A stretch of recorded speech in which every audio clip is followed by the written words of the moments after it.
Hello students, I'm your science teacher. Hope you all are fine. Now we will start our new chapter, chapter 11, Air Around Us. So in this chapter we shall learn about the air. What is air? What is atmosphere? What are the composition of the gases in our atmosphere? We will study in this chapter. Now students, let's look the chapter. Chapter 11, Air Around Us. Now students, let's look the learning points that we will discuss in our chapter. Atmosphere, importance of oxygen, composition of air. Now get ready for the exercise. Take write the objects in which we use air. Now you can identify those objects in which we can use air. Your first image shown is a football. Football में air fill रहती है. So take this image. Next is bat. Bat में air नहीं होती. Next is balloons. Balloons में air fill रहती है. Now take this image. Now let's begin the chapter. बच्चों एयर हर तरफ है, हर जगह होती है। हम एयर को नहीं देख सकते बल्कि हम उसे फील कर सकते हैं। एयर में गैसेस का मिक्सचर होता है, वाटर वेपर के मॉलिक्यूल्स होते हैं, डस्ट पार्टिकल्स भी होते हैं। बच्चों एयर जो है एक ब्लैंकेट का काम करती है, हमारे अर्थ के चारों ओर उसे कवर करने का काम करती है। उस ब्लैंकेट को ही हम एटमॉस्फेयर कहते हैं। Now students, what is atmosphere? Atmosphere में बच्चों 4 लेयर्स होती हैं। First is troposphere, second is stratosphere, third is ionosphere and fourth is exosphere. बच्चों हम सब जहाँ रहते हैं, जिस लेयर में रहते हैं, वो ट्रोपोस्फेयर लेयर होती है। जैसे ही आप ऊपर जाएंगे एयर जो है कम होती चली जाती है। आपने देखा होगा ब्लैंकेट जो है हमारा थिन होता चला जाता है और ऑक्सीजन जो होती है एयर में कम होनी स्टार्ट हो जाती है। तभी तो बच्चों जो माउंटेनियर्स होते हैं वो क्या लेके जाते हैं, पर्वतरोही होते हैं जो पहाड़ पे चलते हैं, वो सिलेंडर्स लेके जाते हैं अपने साथ, ऑक्सीजन सिलेंडर्स को कैरी करते हैं। अपर पार्ट आता है स्ट्रेटोस्फियर, जिसमें हमारी लेयर ऑफ गैस होती है जिसे हम ओजोन लेयर कहते हैं। जो ये लेयर होती है ओजोन लेयर, ये हमें यूवी रेज से प्रोटेक्ट करती है। ये यूवी रेज हमारी सन से एमिट होती हैं। Now students, let's see the diagram of the layers of the atmosphere. जिसमें हम रहते हैं वो ट्रोपोस्फियर होता है। इससे ऊपर आता है हमारा स्ट्रेटोस्फियर, जिसमें हमारे ओजोन लेयर होता है। नेक्स्ट बच्चों जिसमें मीटियोर्स आते हैं वो हमारा मेसोस्फियर होता है, जिसमें हमारे थर्मोस्फियर इससे ऊपर होता है, और जिसमें आपके स्पेसशिप सैटेलाइट्स होते हैं वो आपका एक्सोस्फियर होता है। Now students, let's read about the layers. Next है आपका, first of all you do an activity first. इस एक्टिविटी का आपका एम है आपको शो करना है ऑक्सीजन जरूरी होती है कंबशन के लिए। कंबशन का मीन्स होता है बर्निंग के लिए। किसी भी चीज को अगर हमें बर्न करना है ना तो ऑक्सीजन होना चाहिए। नाउ मटेरियल्स की रिक्वायरमेंट होगी, आपको कैंडल चाहिए, ग्लास जार और match box. Now let's start the procedure. सबसे पहले आप अपनी कैंडल को फिक्स करेंगे टेबल के ऊपर और उसे मैच स्टिक की हेल्प से लाइट अप कर देंगे। फिर आपको क्या करना है, कैंडल को वॉच करिए 1 मिनट तक। आप देखेंगे वो कंटिन्यू बर्न होती रहेगी जब तक उसे ऑक्सीजन मिलेगी बर्निंग के लिए। फिर आप क्या करिए, ग्लास लीजिए, उसे ग्लास को उल्टा करिए, इन्वर्टेड करिए और उस बर्निंग कैंडल को ढक दीजिए। आप क्या ऑब्जर्व करेंगे, जैसे आप उसको ढकेंगे आपकी कैंडल क्या हो गई, बुझ गई, वो ब्लो ऑफ हो गई, मतलब बंद हो गई। अब बंद नहीं हो रही, मतलब आपने उसकी ऑक्सीजन गैस की सप्लाई को रोक दिया। जब तक उसे ऑक्सीजन मिल रही थी तब तक वो बर्न हो रही थी। जैसे ही आपने उसकी ऑक्सीजन सप्लाई को ब्लॉक करा तो वो बर्न होना बंद हो गई। नाउ ये आपने क्या कंक्लूजन निकाला कि oxygen is necessary for combustion. Now next आता है कार्बन डाइऑक्साइड। कार्बन डाइऑक्साइड बच्चों एक ऑर्डरलेस, जिसकी कोई स्मेल नहीं होती, कलरलेस, जिसका कोई कलर नहीं होता, और स्लाइटली सो टेस्ट की होती है कार्बन डाइऑक्साइड। ये हमारी इंपॉर्टेंट कंपोनेंट गैस होती है एयर में जो अवेलेबल होती है। इसका वाइटल रोल होता है हमारे लिविंग वर्ल्ड में। क्या काम करती है कार्बन डाइऑक्साइड गैस? फोटोसिंथेसिस के लिए। आपको पता है जो प्लांट्स फूड को प्रिपेयर करते हैं वो फोटोसिंथेसिस प्रोसेस के थ्रू ही करते हैं, और फोटोसिंथेसिस में उन्हें कार्बन डाइऑक्साइड की नीड रहती है। नाउ स्टूडेंट्स, आपको पता है कार्बन डाइऑक्साइड जो है मॉडरेटली सॉल्यूबल भी होती है वाटर में। जो भी सारी आपकी एरेटेड ड्रिंक्स होती हैं जो आप ड्रिंक करते हैं, जैसे कोक हो गई, उसमें कार्बन डाइऑक्साइड सॉल्युबल रहती है। बच्चों कार्बन डाइऑक्साइड का काम किया जाता है एज अ एक्सटिंग्विशर। आग को बुझाने के लिए कार्बन डाइऑक्साइड का यूज किया जाता है, जो कि ना ही बर्न करती है ना ही सपोर्ट करती है बर्निंग के लिए। इसलिए बच्चों प्लांट्स जो है कार्बन डाइऑक्साइड का यूज खाना बनाने में करते हैं। सेकेंड, कार्बन डाइऑक्साइड का यूज किया जाता है as a fire extinguisher. Next आता है वाटर वेपर। बच्चों जब हमारी एयर जो है कूल सरफेस के कांटेक्ट में आती है तब वो कंडेंसेशन करना स्टार्ट करती है, मतलब हमारे वाटर वेपर्स जो हैं किसमें कन्वर्ट हो जाते हैं, लिक्विड फॉर्म में चेंज होना स्टार्ट हो जाते हैं। जो वाटर वेपर्स होते हैं वो भी बहुत इंपॉर्टेंट होते हैं हमारे वाटर साइकिल के लिए। जो भी हमारा क्या है, वाटर वेपर हमारे प्रेजेंट होते हैं एयर में, जैसे ही वो गर्म होने पे राइज होना स्टार्ट करते हैं, स्काई में जाना स्टार्ट करते हैं हमारे, फिर वो किसके कांटेक्ट में आते हैं, कूल एयर के। जब भी तो हमारे फॉर्मेशन होता है क्लाउड्स का। जब हमारी हवा गर्म हुई तो उसने हमारे वाटर को चेंज करा वाटर वेपर में।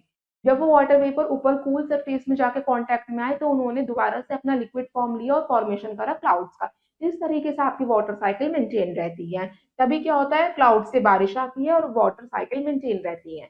नेक्स्ट है डस्ट पार्टिकल्स।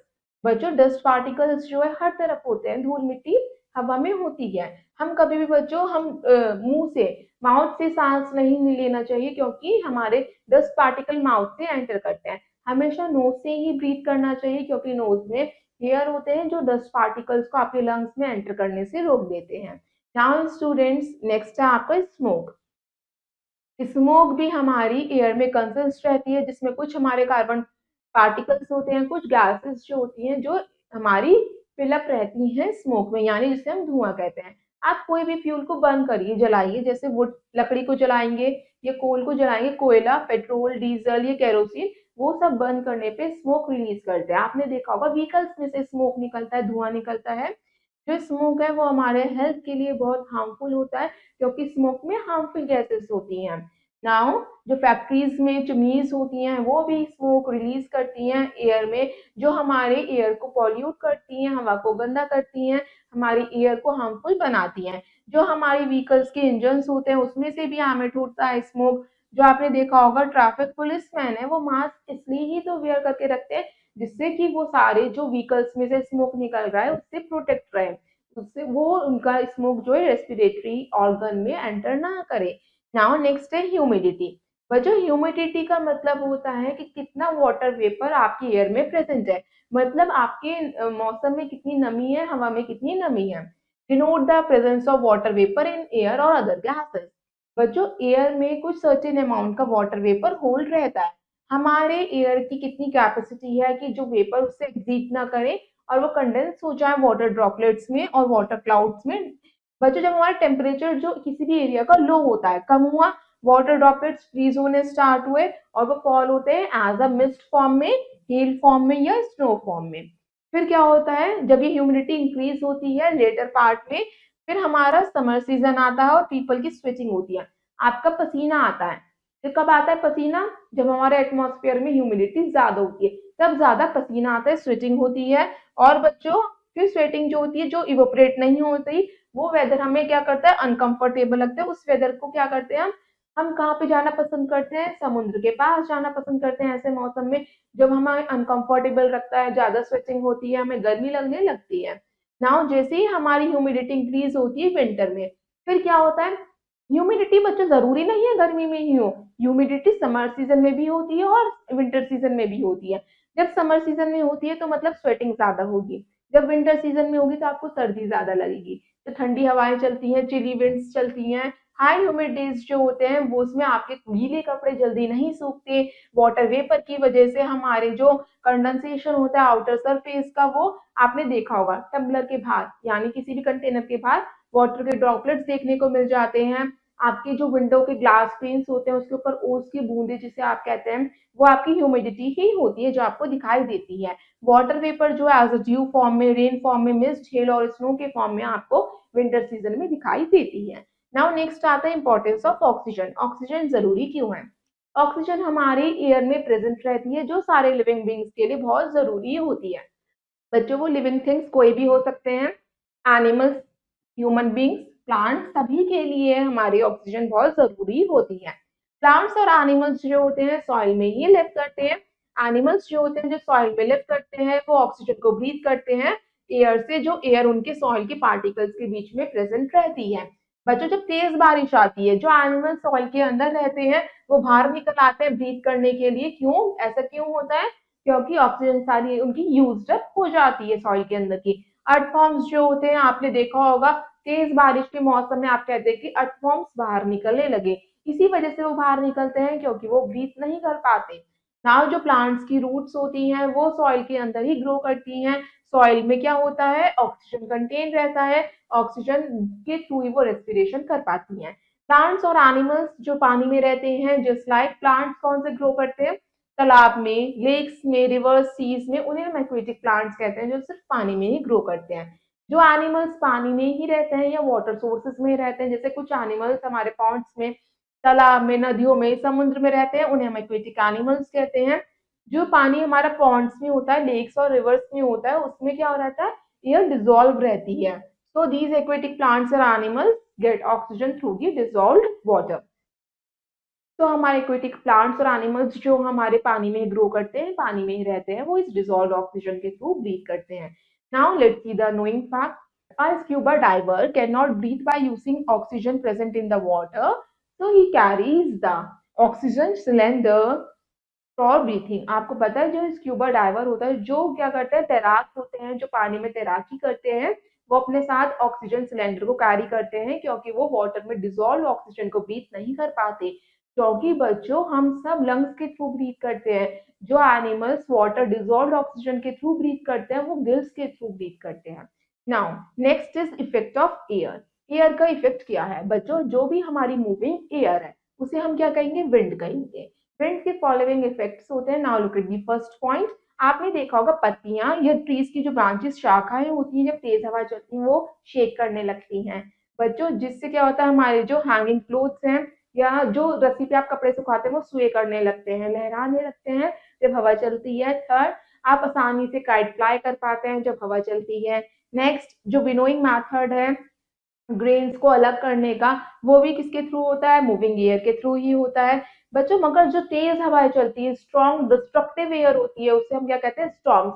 यानी जब तूफान आते हैं तो वो क्या करते हैं, हमारे ट्रीज को अपरूट कर देते हैं, खराब कर देते हैं, डैमेज करते हैं, हमारे रूफ टॉप्स को ब्लो ऑफ कर देते हैं, यानी घर की छतें खराब हो जाती हैं। Now let's think an answer. Your first question is what is a moving air called. Moving air को हम क्या कहते हैं, moving air is called a wind.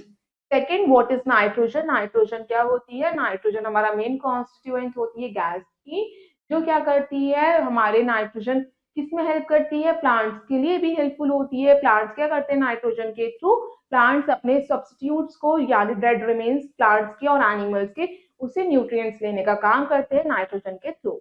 Now students, let's see the properties of air. Following are the properties of air. Now look at the first point. Air की properties क्या होती है, air colourless है, उसका कोई कलर नहीं होता। Air tasteless होती है, कोई टेस्ट नहीं होता। ऑर्डरलेस होती है, उसकी कोई स्मेल नहीं होती। मगर एयर का मास होता है, वेट होता है उसका, वो स्पेस भी ऑक्यूपाई करती है, वो वॉल्यूम भी लेती है बच्चों। एयर को हम वाटर में भी डिसॉल्व कर सकते हैं, जैसे हमने समझा था कार्बन डाइऑक्साइड को वाटर में डिसॉल्व कर सकते हैं। एयर को हम इजिली कंप्रेस कर सकते हैं, आपने देखा होगा आप एयर फिल्ड बलून को इजिली कंप्रेस कर पाते हैं। नाउ स्टूडेंट्स, आपके कुछ यूजेस ऑफ एयर हैं। Now look at the first point. Air जो है बहुत जरूरी होती है ब्रीथिंग पर्पस के लिए, हम सब ऑक्सीजन गैस को ब्रीथ करते हैं। नाउ नेक्स्ट आता है, एयर मेन रोल प्ले करती है वाटर साइकिल में, मतलब वाटर वेपर प्रेजेंट रहते हैं और वाटर वेपर्स क्या करते हैं, क्लाउड की फॉर्मेशन करते हैं जिससे बारिश होती है। नेक्स्ट, बर्ड्स, बैट्स और इंसेक्ट्स जो होते हैं उन्हें एयर की जरूरत होती है फ्लाई करने के लिए। नाउ नेक्स्ट है आपका, एयर जो है रिक्वायरमेंट होती है बर्निंग के लिए, कंबशन के लिए एयर की जरूरत होती है। बहुत सारे व्हीकल्स जो होते हैं वो कंप्रेस्ड एयर के थ्रू ही वर्क करते हैं, उनके टायर्स में एयर फिलअप रहती है। नाउ जो ब्लेड्स होते हैं विंड मिल्स के, वो कैसे मूव करते हैं, जब हवा चलती है तभी तो उसके ब्लेड्स मूव करते हैं, और इस विंड मिल्स से क्या किया जाता है, पानी निकाला जाता है ट्यूबवेल्स के थ्रू और हमारी इलेक्ट्रिसिटी को जनरेट किया जाता है। नेक्स्ट आता है जो पॉलिनेशन होता है, मतलब कि जो ट्रांसफर होता है सीड का, वो एयर के थ्रू होता है। एयर एज अ एजेंट काम करती है और हमारे पॉलन ग्रेन्स जो हैं वो डिस्पर्स हो जाते हैं, एक जगह से दूसरी जगह डिस्पर्स हो जाते हैं मूविंग एयर के थ्रू। नेक्स्ट आता है बच्चों आपका, एयर हेल्प करती है किसके मूवमेंट में, ग्लाइडर्स के मूवमेंट में, पैराशूट, एरोप्लेन्स, या बच्चों जो यॉट होता है वो एयर के थ्रू ही मूव कर पाता है। Now students, let's have a quick look on the following point. Your first point that we had already discussed in our chapter, हमने अपने चैप्टर में समझा, एयर जो है गैसेस का मिक्सचर होती है। एयर में नाइट्रोजन, ऑक्सीजन और अदर गैसेस पाई जाती हैं। नाइट्रोजन जो है कंबशन का सपोर्ट नहीं करती, ऑक्सीजन गैस कंबशन का सपोर्ट करती है, मतलब बर्निंग का सपोर्ट करती है। कार्बन डाइऑक्साइड यूज की जाती है फायर को एक्सटिंग्विश करने के लिए, आग को बुझाने के लिए। प्लांट्स और एनिमल्स जो हैं एक दूसरे के ऊपर डिपेंड करते हैं ऑक्सीजन और कार्बन डाइऑक्साइड को एक्सचेंज करने के लिए। प्लांट्स जो है हमें ऑक्सीजन देते हैं और हम उन्हें कार्बन डाइऑक्साइड देते हैं। इसी तरीके से एनिमल्स भी प्लांट्स की हेल्प करते हैं। नाउ एयर में मास भी होता है, स्पेस भी ऑक्यूपाई करती है। एक्वेटिक प्लांट्स और एनिमल्स जो होते हैं वो डिजोल्व ऑक्सीजन के थ्रू ही ब्रीथ करते हैं, इसलिए वो पानी में सरवाइव कर पाते हैं। हमने अपने चैप्टर में समझा एयर के यूजेस के बारे में। एयर का यूज हम ब्रीथिंग के लिए करते हैं, ऑक्सीजन गैस को ब्रीथ करने के लिए। बर्निंग में एयर का इस्तेमाल होता है क्योंकि एयर में ऑक्सीजन होती है जो बर्निंग को सपोर्ट करती है। बच्चों, एयर हमारे टायर्स में, व्हीकल्स के टायर्स में फिल रहती है, एक्सेट्रा। बहुत सारे यूजेस होते हैं इसी तरीके से एयर के। Now students, rest of the exercise you will do yourself. I hope you all students have understood this chapter. Thank you and have a nice day.